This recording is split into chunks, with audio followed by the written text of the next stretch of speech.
Good evening, guys. Now we're at discussion F. Title is Signs Your Parent is Afraid to Bathe and What Their Behavior is Really Telling You. Frames bathing resistance not as defiance, but a form of nonverbal communication. It invites caregivers to look beneath the surface of avoidance, irritation, and excuses, and recognizes them as signals of fear, vulnerability, or unmet needs. The article emphasizes that understanding these cues can transform conflict into compassion.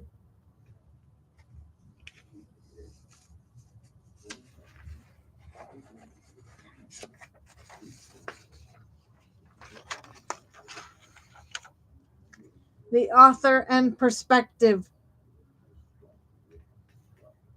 Esther C.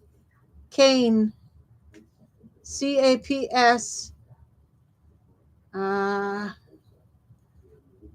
CDS, brings authority as a retired occupational therapist and certified senior home safety specialist.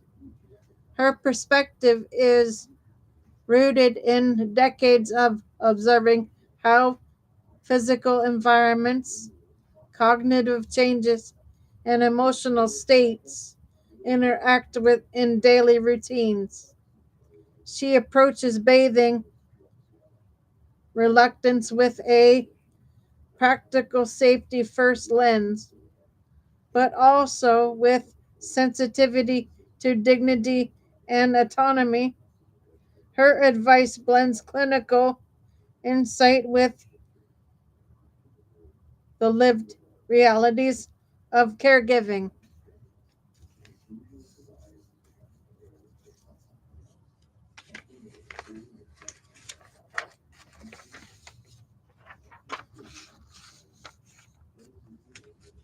Give me a couple seconds, guys. I'm going to back up so everybody can see me.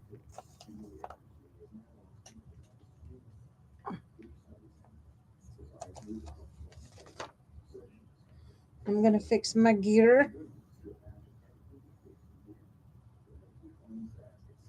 so it looks decent on camera. Okay, folks. The article stresses that caregivers should notice patterns rather than isolated incidents. Warning signs include repeated postponements, not today, maybe later, irritation or anger when bathing is suggested, insisting they already bathed when they did not,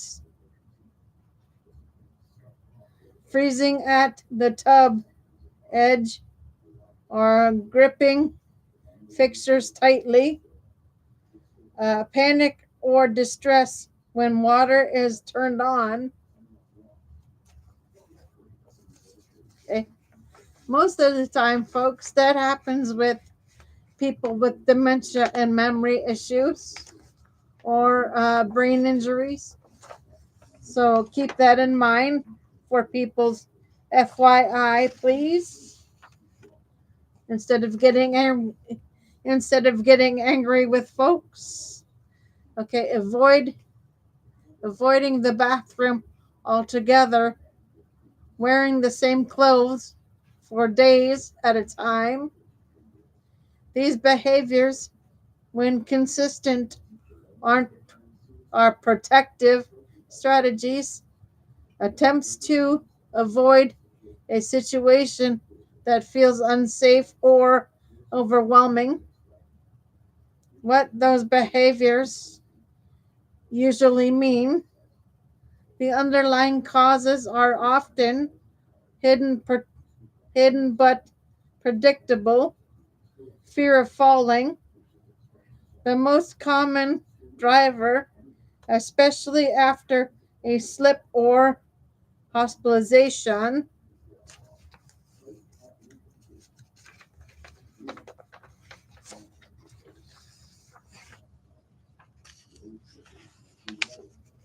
Sensory overload, cold air, harsh lighting, loud water, or unexpected spray can feel threatening to those folks. Loss of dignity or modesty, embarrassment about needing help or being exposed, cognitive confusion, memory lapses, or genuine belief they already bathed, physical pain or weakness, arthritis, neuropathy, or fatigue, making bathing feel daunting, past negative experiences, trauma from a fall, water in the face, or hospital bathing routines. Folks, these are realities for people with memory issues or people with dementia that have late stage dementia. Like I said earlier, they don't they don't they don't understand what's going on. They don't grasp a situation unless things are down at their level. Okay. Um, with that being said, well, let's finish the presentation for you.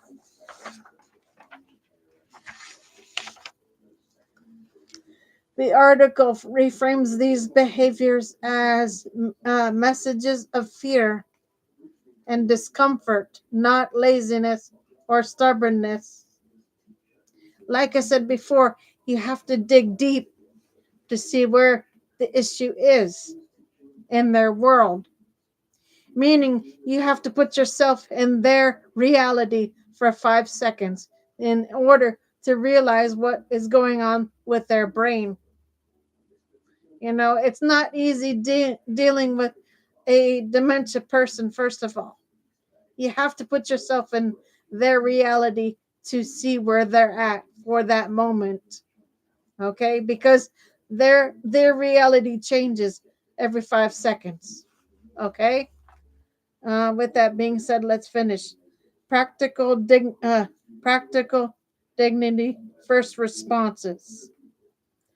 Uh, Kane emphasizes tailoring solutions to the root cause. Environmental safety. Install grab bars, non-slip mats, shower chairs, and uh, handheld shower heads. Comfort adjustments. Warm the bathroom and towels. Soften lighting. Reduce noise from fans or water pressure.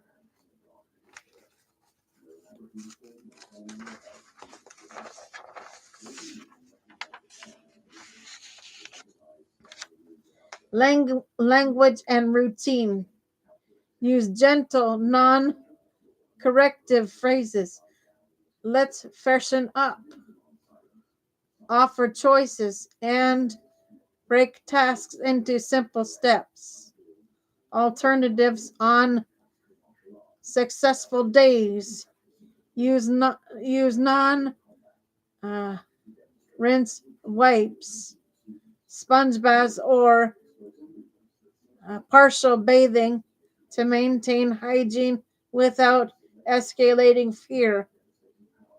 These strategies preserve dignity while reducing risk.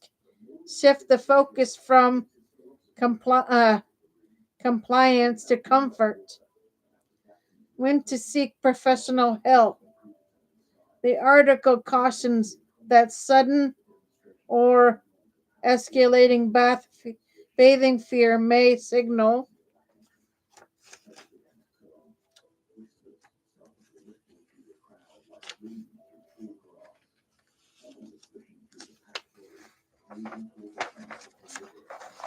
deeper issues like infections, medication side effects, depression or cognitive decline, visible skin problems, new uh, new confusion or pain should prompt a medical evaluation. A home safety assessment may also be necessary to determine whether the person should continue bathing alone. A deeper takeaway. At its core, the article teaches that behavior is communication.